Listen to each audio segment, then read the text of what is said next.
antara kita berpendapat bahawa kemajuan sebuah negara diukur dengan kemajuan ekonomi serta pembangunan dalam negara tersebut. Negara yang mempunyai bangunan pencangit, jaringan pengangkutan yang canggih serta pengaplikasian teknologi dalam kalangan masyarakat sering menjadi perbandingan antara negara maju dan negara membangun. Tidak terkecuali, negara kita juga memfokuskan kemajuan pembangunan untuk bersaing di peringkat global sehingga menganaktirikan salah satu sektor utama ekonomi negara pada masa dahulu, iaitu sektor pertanian. Ibarat peribahasa Melayu, yang dikejar tak dapat, yang dikendong berciciran. Oleh yang demikian, inisiatif yang seimbang untuk memajukan negara, untuk memajukan semua sektor terutama di pertanian perlu dilaksanakan supaya membuka peluang pekerjaan kepada anak-anak muda. Mari kita bincangkan apakah usaha untuk menggalakkan golongan muda menceburi bidang pertanian.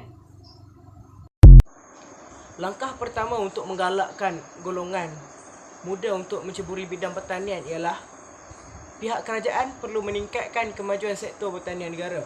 Hal ini kerana saban tahun, pemimpin negara lebih memfokuskan kemajuan berasaskan pembangunan infrastruktur sehingga tanah yang digazetkan sebagai tanah untuk pertanian ditukar menjadi tanah untuk tujuan komersial.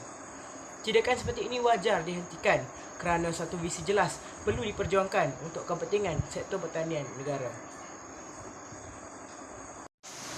Usaha lain yang boleh dilaksanakan untuk menarik minat golongan muda terhadap bidang pertanian adalah dengan kerajaan perlu menambah baik institusi pendidikan dalam sektor pertanian.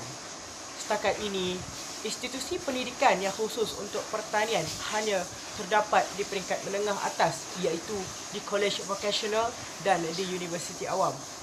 Pendedahan lewat ini sebenarnya menyumbang kepada faktor kurangnya minat golongan muda dalam bidang pertanian. Pada masa yang sama, agensi kerajaan boleh memainkan peranan dengan memudahkan urusan pembukaan ladang pertanian dan pemberian insentif kepada petani-petani muda. Insentif seperti geran bantuan daripada kerajaan dapat membantu golongan muda untuk mendapatkan modal permulaan kepada perusahaan pertanian mereka. Inisiatif seperti pengenalan Taman Kekal Pengeluaran Makanan (TKPM) oleh Jabatan Pertanian memudahkan golongan muda untuk mendapatkan tanah untuk bertani. Tambahan pula, subsidi yang diberikan kepada petani untuk mendapatkan benih atau baja misalnya dapat juga mengurangkan kos permulaan bagi golongan petani muda.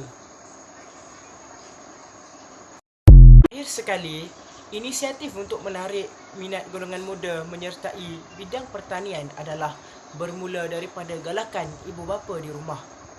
Melentur buluh biarlah dari rebungnya.